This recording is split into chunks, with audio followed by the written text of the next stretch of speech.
Што вядома пра затрыманне 2 мільярдэраў? Што хаваюць піаршчыкі Лукашэнкі і якую маштабную палітычную справу завялі беларускія сілавікі? Вітаем, сябры! Гэта наша Ніва і зараз мы ўсё вам раскажам. У Мінску затрымалі 2 мільярдэраў. Як стала вядома нашай Ніве, днямі сілавікі схапілі былых саўладальнікаў расійскага Уралкалія Яўгена Шавеля і Дмітрыя Лабяка. Перад гэтым былі затрыманыя топ-менеджеры кампаніі Юрас Ойл, якая займаецца продажам мінеральных угнаенняў, і дзе Лабяк з Шавелем з'яўляюцца акцыянерамі. Паводле папярэдняй інфармацыі, прэтэнзій да арыштаваных тычацца менавіта спраў гэтай фірмы, а калі канкрэтней, сплаты ёй падаткаў. Афіцыйна гэта інфармацыя пакуль не каментуецца. Яўген Шавель і Дмітрый Лабяк нарадзіліся ў Беларусі, але вялікія грошы зарабілі ў Расіі, дзе збольшага і жылі. У сувораўскай вучэльні яны вучыліся разам з яшчэ адным мільярдэрам Дмітрыем Мазепіным і ўтраіх пасля валодалі кампаніяй Уралкалій. Гэта адзін з найбуйнейшых у свеце вытворцаў калійных угнаенняў. Мазепін пасля абвінавачванняў у фінансаванні тэлеграм-канала «Нехта» не ездзіць на радзіму, а вось яго бізнес-партнёры працягвалі справы ў Беларусі, за што ў выніку і паплацілі. Затрыманні па падатковым артыкуле нярэдка практыкуюцца рэжымам Лукашэнкі, каб вытрасці грошай з паспяховых бізнесменаў. Іх прымушаюць выплочваць вялікія кампенсацыі за сваю свабоду, пасля чаго справы часцей за ўсё не даходзяць да суда. Выкупляць сябе ў беларускіх сілавікоў толькі за апошнія гады прыйшлося многім. Падобным шляхам выходзілі на волю, напрыклад, уласнік гіпермаркетаў «Грын» Геннадзь Кірэйкаў і былы кіраўнік Прыёрбанка Сяргей Касцючэнка. Ім гэта каштавала ад 5 да 10 мільёнаў даляраў. Лукашенко працягвае свае маскоўскія гастролі. Пасля учорашняга святочнага прыёму ў гонар дня нараджэння Пуціна кіраўнікі краін СНД нарэшце сабраліся на пасяджэнне. Раніцай прэс-служба Лукашэнкі пахвалілася, што той перад паездкай у Крэмль насек цэлую гару дроваў. Сам жа ён задаволена расказаў журналістам, што напярэдадні была добрая вячэра і што больш няма пра што гаварыць з калегамі, бо ўсё нібыта і так абмеркавалі. Хороший был ужин. О чем говорили помимо праздничной повестки? Ой, слушай, вчера говорили все вопросы, я иду и думаю, о чем мы сегодня будем говорить. Ну, что самое такое для нас? От геополитики до конкретных внутренних вопросов. Но главное, давайте будем вместе. Дарэчы, лукашэнкаўскія піаршчыкі выразалі момант, дзе той кашляе. Вось як гэта было насамрэч. От геополитики до конкретных внутренних вопросов. Но главное, давайте будем вместе. Увогуле, калі Лукашенко адказваў на пытанні пра Украіну, у яго ізноў была моцная задышка. Мы же не скрываем о том, что мы поддерживаем определенные контакты с украинскими властями. Пусть они минимальны, но по тем каналам, которые помогают нам, россиянам, обменивать военнопленных, контакты поддерживать на гуманитарном уровне. Это нормальные контакты. Мы здесь вместе работаем с россиянами. І яшчэ адзін цікавы момант. Лукашенко, які раней казаў, што ў выпадку нападу на Беларусь неадкладна выкарыстае ядерную зброю, цяпер адзначыў, што гэта можа здарыцца толькі пасля кансультацый з Расіяй. Если не дай бог, но я опять же говорю, что, как Путин говорил, вы задали вопрос, я отвечаю. Потому что бряцать оружием – это серьезное дело. Но если бы вдруг обозначена тема, когда оно применяется, то, естественно, мы не просто проконсультировались, мы бы очень серьезно провели переговоры с президентом России о применении этого оружия.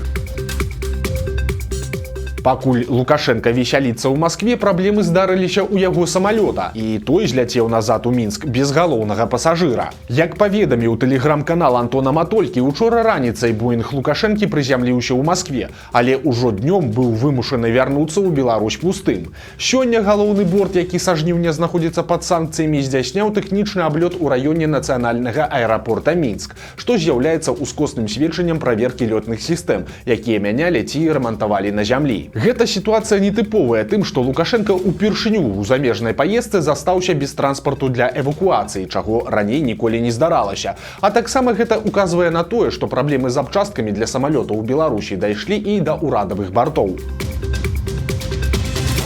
Следчы камітэт завёў чарговую маштабную палітычную крымінальную справу. 22 удзельнікаў платформы 2025 абвінавачваюць у змове з мэтай захопу ўлады і спробах сарваць наступныя прэзідэнцкія выбары. Платформа 2025 гэта дакумент, прыняты па выніках канферэнцыі «Новая Беларусь», якая прайшла ў жніўні. У ім былі абазначаныя асноўныя мэты дэмакратычных сіл. Сярод іх непрызнанне выбараў сусветнай супольнасцю, спыненне рэпрэсій і праца па вызваленні палітвязняў. Акрамя таго, следчыя сцвярджаюць, што ідэнтыфікавалі 23 чалавекі, якія ўдзельнічалі ў замежных акцыях на гадавіну падзей 9 жніўня. Іх падазраюць ва ўдзеле ў экстрэмісцкім фарміраванні, а таксама пагражаюць вобшукамі і арыштам маёмасці. Мэта гэтых дзеянняў беларускіх сілавікоў зразумелая. Яны хочуць запужаць беларусаў за мяжой і задушыць любую эмігранцкую палітычную дзейнасць, асабліва перад новымі выбарамі. Пра планы па зачыстках унутры краіны мы расказвалі ва ўчорашнім выпуску. Цяпер падобна, што рэпрэсіі ўзмацняцца і ў дачыненні да беларускай дыяспары. Новыя гарызонты лукашэнкаўскага страху. Праз некалькі дзён пасля выбуху ў Калінкавічах ён падпісаў указ, які значна пашырае паўнамоцтвы сілавых органаў у супрадзеянні беспілотнікам. Цяпер збіваць іх могуць не толькі вайскоўцы ці міліцыянеры, але і супрацоўнікі органаў пракуратуры, следчага камітэту, камітэта судовых экспертыз, дэпартамента фінансавых расследаванняў, а таксама мытнікі, ратавальнікі і нават леснікі. Тут нагадаем, што раніцай 3 кастрычніка ў Калінкавічах узарваўся расійскі беспілотнік тыпу «Шахет», які ляцеў бамбіць Украіну. Улады і прапаганда пра выпадак змаўчалі, а крайняй па выніку аказалася гаспадыня прыватнага дома, камера на якім засняла выбух. Яе затрымаў КДБ. Але малаверагодна, што гэты указ наўпрост звязаны з выпадкам у Калінкавічах. Усё ж складана сабе ўявіць, што нейкі беларускі ратавальнік будзе збіваць «Шахет» масай 200 кілаграмаў, які ляціць з хуткасцю каля 150 км на гадзіну. Падобна, што Лукашенка працягвае рыхтавацца да выбараў і баіцца, што супраць сілавікоў ці яго самога могуць быць выкарыстаныя маленькія FPV-дроны з выбухоўкай. Прычым пра гэты свой страх ён сам неаднаразова казаў. Уже начинают беспилотниками вот этими маленькими и прочими ударными гоняться за солдатом. Уже посчитали, солдат в 5 раз дороже, чем беспилотник. То есть, если ты поражаешь одного солдата беспилотником, это очень-очень выгодно. Маладой айцішніцы пагражае да 12 гадоў пазбаўлення волі, падобна за каментары ў тэлеграме. 31 кастрычніка пачнецца суд над 33гадовай Настасіяй Жыльскай, якая апошнім часам працавала праграмісткай у мінскім офісе амерыканскай кампаніі «Эксадэл». Затрымалі дзяўчыну не менш за паўгода таму. Мяркуючы па абвінавачваннях, ёй закідаюць каментары ў тэлеграме. Жыльскую абвінавачваюць па 3 артыкулах: паклёп на Лукашэнку, заклікі да санкцый і распальванне варожасці. Па іх дзяўчыне пагражае ад 4 да 12 гадоў пазбаўлення волі. Судзіць айцішніцу будзе сумнавядомы Сергей Кацар. Прапагандыст паспрабаваў патлумачыць, чаму ў Беларусі не выконваюцца даручэнні Лукашэнкі. Справа ў самім Лукашэнку. Ігар Тур у сваіх аўтарскіх калонках на АНТ працягвае нахвальваць беларускую ўладу і ў яе заганах і бяздзеянні здолеў знайсці пазітыў. Справа ў тым, што перад чыноўнікамі Лукашенко ставіць такія задачы, якія выканаць проста немагчыма. Часто Александр Григорьевич говорит: да, удалось не все сделать. Но это во многом потому, что он ставит такие задачи, которые достичь сложно априори. Далей Тур кінуўся ў развагі і прывёў у прыклад нядаўнюю паездку Лукашэнкі ў Пінскі раён. На прыкладзе адной сельгазгаспадаркі той даў даручэнне зрабіць гэтак жа на ўсім Палесі. Але, як мяркуе прапагандыст, мог абмежавацца, напрыклад, адным раёнам. А что лучше? Выполнить на 100% простое поручение или выполнить на 95% поручение, которое чуть ли не заведомо неподъемное? Мне кажется, что куда лучше для страны второе. Пад гэтую дзіўную логіку прапагандыст прыплёў і прызначэнне былога дырэктара Белаза і міністра прамысловасці Пятра Пархомчыка губернатарам Брэсцкай вобласці. Але тут, відаць, фантазіі Тура крыху не хапіла. И вот тут его бросают в передовой сельскохозяйственный регион. И если вам кажется это решение неверным, это значит, что вы не до конца понимаете амбициозность главы нашего государства. Выснова з гэтага можа быць толькі парадаксальная. Не выконваць нейкія задачы часам лепш, чым іх выконваць. Галоўнае гэта разумець амбіцыйнасць Лукашэнкі. У беларускіх гарадах масава пазакрываліся кіёскі, якія належаць аднаму з кашалькоў Лукашэнкі. У Баранавічах і Гродні раптам перасталі працаваць дзясяткі так званых табакерак, гандлёвых кропак па продажы тытунёвых вырабаў.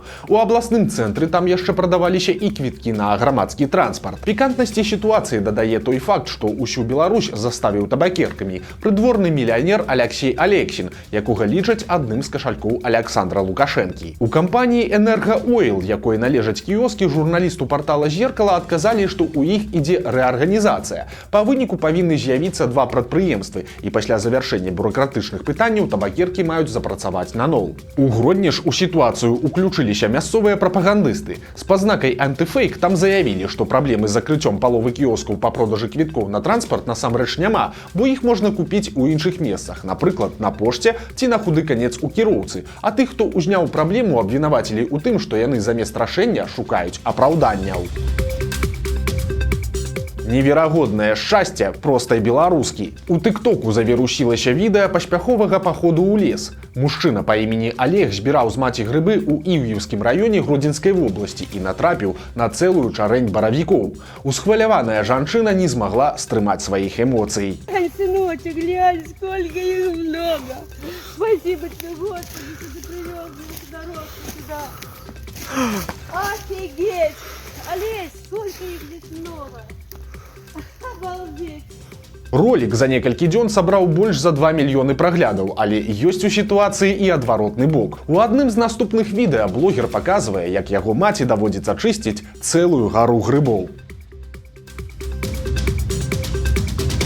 Вось такія навіны аўторка. Падпісывайцеся на канал, стаўце лайкі альбо дызлайкі і выказвайце заўвагі ў каментарах. І, канешне, чытайце нашу Ніву, глядзіце нашу Ніву і любіце Беларусь. До сустрэчы заўтра.